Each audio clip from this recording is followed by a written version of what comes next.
In type 2 diabetes, it can affect all ages, from the very young to very old.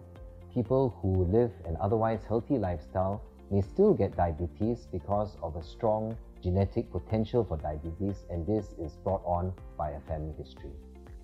Hi, I'm Dr. Kevin Tan. I'm an endocrinologist with a special interest in diabetes. The prevalence rate of diabetes in Singapore is 14%. So in those over 65 years of age, it's actually 1 in 3.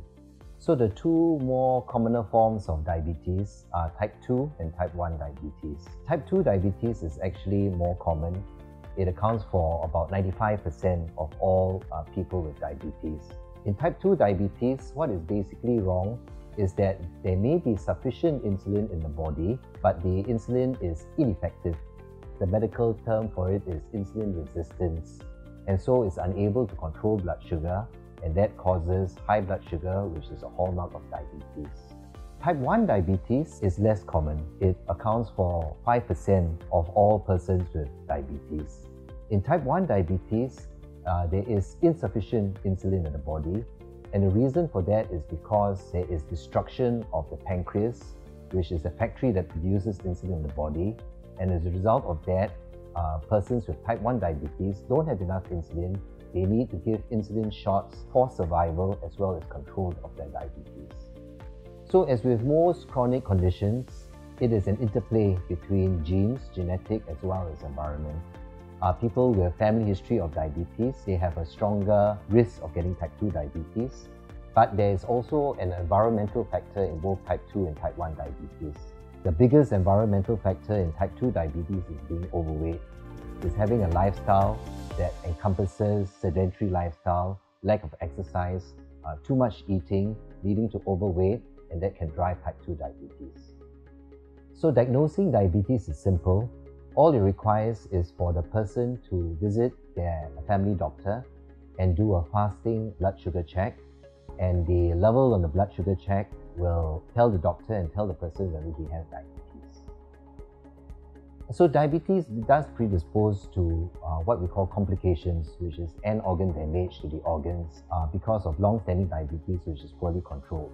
This can lead to kidney failure, to heart attack, to blindness, to stroke, to amputations of the feet. At the same time, people with diabetes are also at increased risk for other medical conditions that are associated with diabetes, and these include high blood pressure and high cholesterol as well.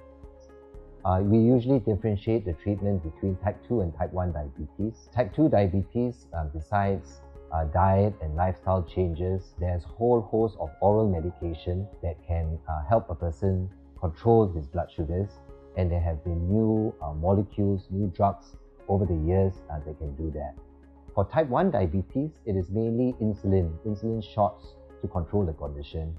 And again, there have been advances in the delivery of the insulin, the methods of how insulin is delivered, and the action of the insulin to help, again, people living with type 1 diabetes.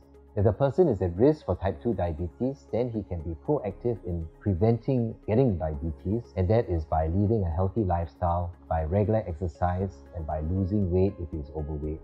A lot of sugar-free foods do not have calories, and that helps to prevent weight gain as opposed to sweetened foods. So for a person without diabetes, it helps to forestall weight gain, and that can help to prevent diabetes. World Diabetes Day in Singapore is conventionally held on the weekend closest to World Diabetes Day. In Singapore this year, it is on 15 November, Sunday. This year, because of the COVID-19 restrictions, it will be a virtual event where there will be education seminars for both public as well as doctors on diabetes. There's also a virtual walk to encourage people to exercise healthily for diabetes. The Singapore flyer will also be lighted up in blue in support for World Diabetes Day and persons living with diabetes.